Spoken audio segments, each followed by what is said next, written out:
just started using essential oils and you are hearing, do this, don't do that, use this, don't use that, have to do this, you have to do that. Well, it is Let's Talk Thursday, and we are going to talk about 10 quick tips to help you get started safely using your essential oils. Hey guys, it's Natalie with Living the Oil Life. Thanks for joining us today. If it is your very first time, please take a minute and subscribe to my channel so you can get more notifications of the videos like this, and you can do that easily by just clicking on the link there.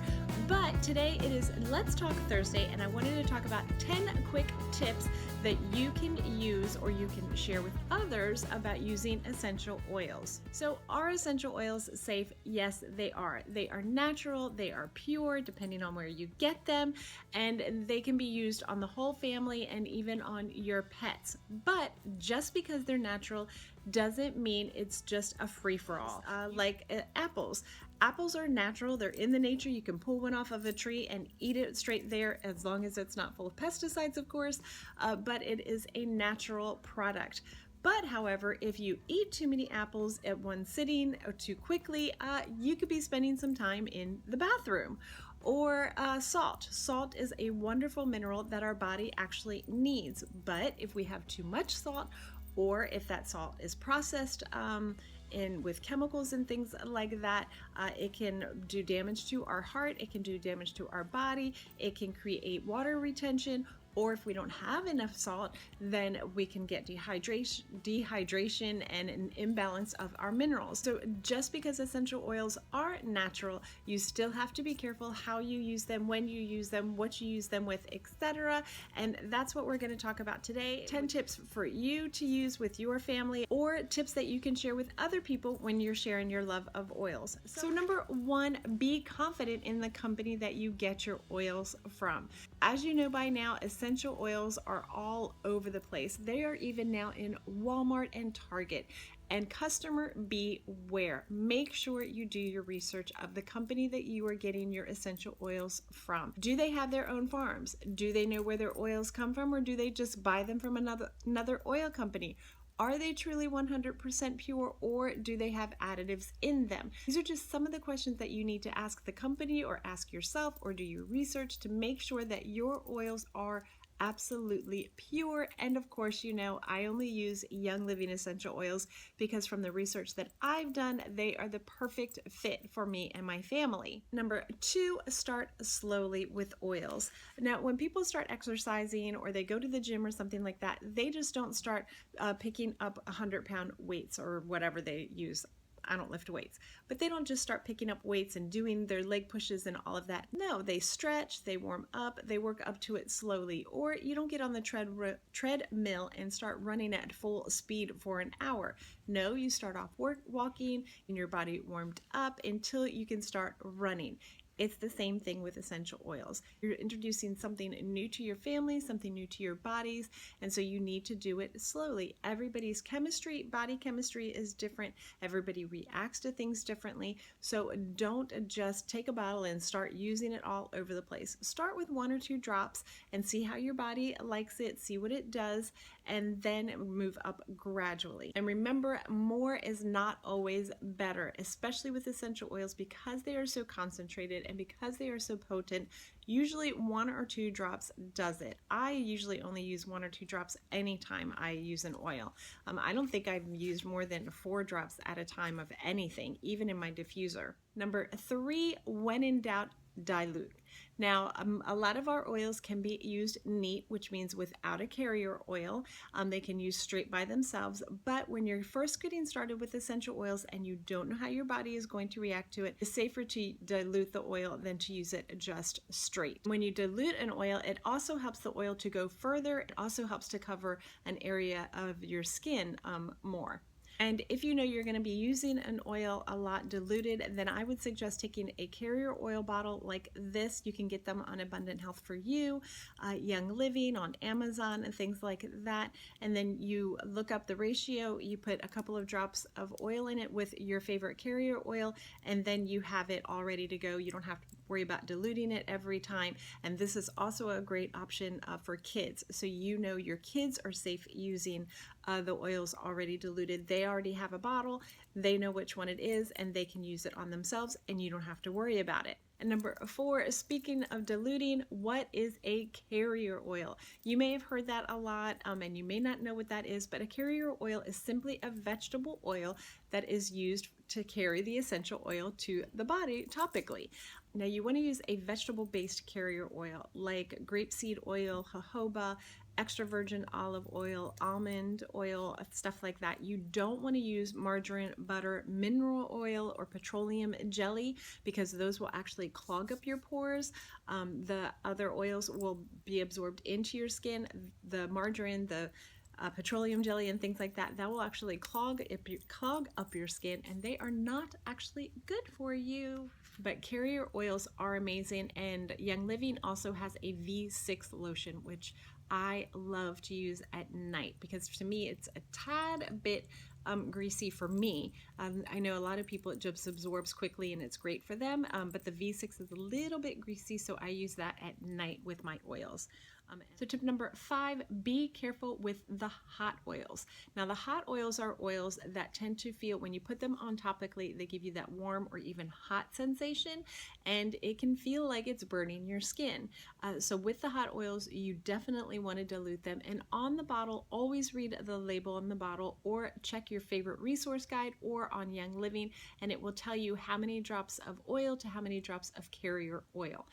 But hot oils are like things like thieves, oregano, thyme, basil, clove, cinnamon, lemongrass can sometimes be hot, and even peppermint can be a little bit too hot for some people, and wintergreen can sometimes be a little too hot for people. But I love wintergreen and peppermint because when you put it on your skin, it gives you that warm sensation, and then it gives you that cool sensation. So I love to use that on my tired muscles. So if your skin tends to be very sensitive, it would be a really good idea to do a patch skin test where you put the oil somewhere like on your forearm and then watch to see how your skin reacts.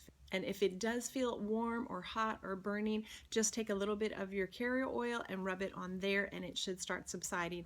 Which takes us to number 6, do not use water. Now water we know is wonderful for our bodies, but we know that oil and water do not mix, and water will actually drive the oil deeper and faster into your skin.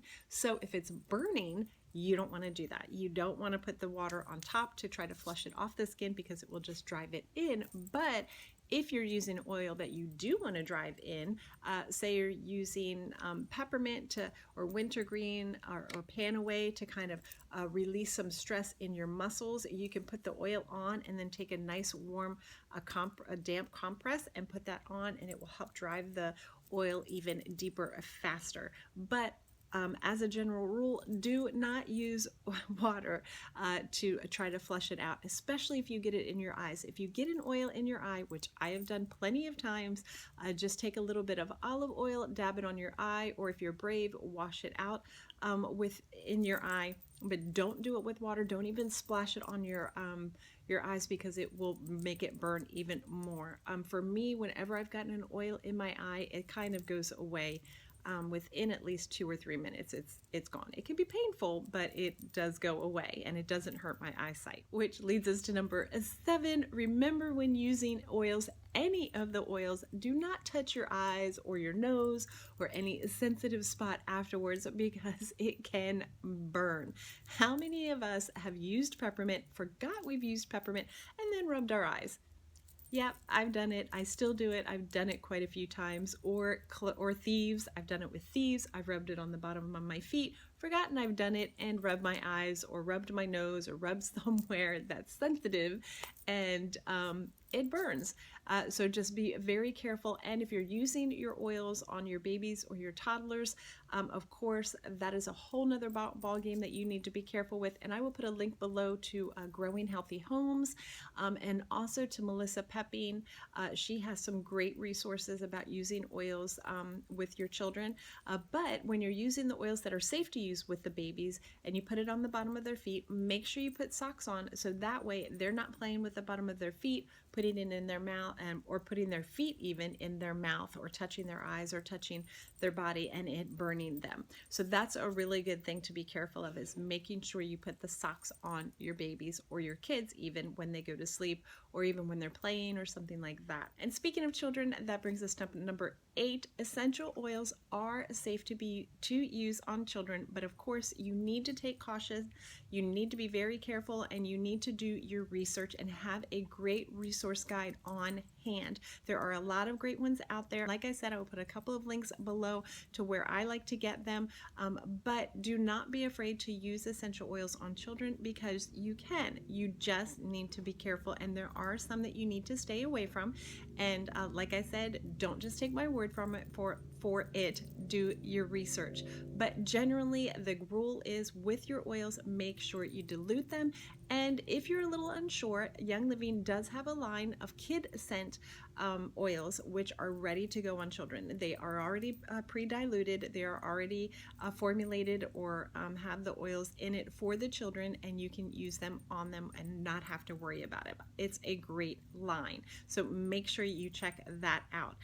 But the best thing to do also with children is to use it on the bottom of their feet. That way, if they're smelling it or if it's getting a little too close to their respiratory system or things like that, you don't have to worry about it by putting it on the bottom of their feet and then covering them, of course, with socks so they don't stick their feet in their mouth or touch their feet and then touch other areas. Number 9, be aware of the sun, or as I heard one person say, put your oils where the sun don't shine. Now, with essential oils and the sun, you need to be careful with the citrus oils. They can either be photosensitive or phototoxic, which means if you put them on topically and that goes out into the sun, it can react and it can cause a burn or blistering, or it can turn your skin a different color. So you need to be very careful with the lime, lemon, orange, tangerine. What else is there? Oh, especially bergamot. I always forget that bergamot is a citrus oil, so you need to be very careful with that one also. So if you're going to use them topically, put them somewhere where they're not going to be exposed to the sun. Put them on the bottom of your feet, or if you have the Vitality line, go ahead and ingest them that way so you don't have to worry about it. So just be very careful, especially if you're one that has a tendency to be sensitive to the sun anyway. It's a good idea to be very cautious about that. And the number 10 tip is you don't have to be a know-it-all. If you are one of those that don't like to use something unless you know all about it, or you think that you can't use it or something like that because you don't have the knowledge about it, that is not so with essential oils. You don't have to be a know-it-all. Just do a little bit of research. That's why you have your resource guides. That's why you have starter guides. That's why you have the Young Living website and other websites that you can go to. Don't let that stop you from using the oils. I didn't know everything. I didn't know anything when I first started using oils, but I just started doing research. I used my resource guide and I would look up the oil and learn about it to see how I could use it, what it would be great for, and I just started using them. I didn't let it stop me, because if you do, you're not going to get the amazing benefits that the oils have.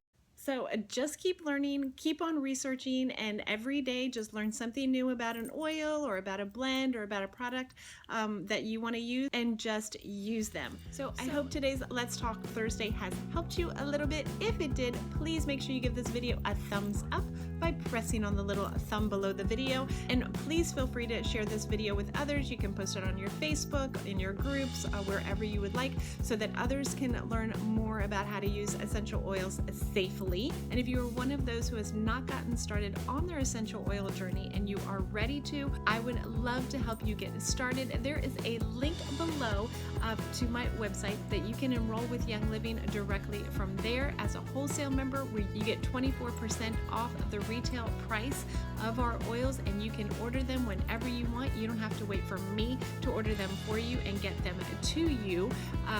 Or if you have more questions, you can message me at natalie@livingtheoillife.com. I will put a link below for that also.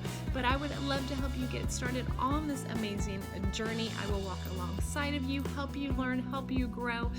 We have a closed Facebook group for Living the Oil Life. We do classes We have mailing lists and things like that. We are just a community that loves to use our oils and loves to share with other people. So until next time, guys, I keep living the oil life, and I'll see you later. Bye.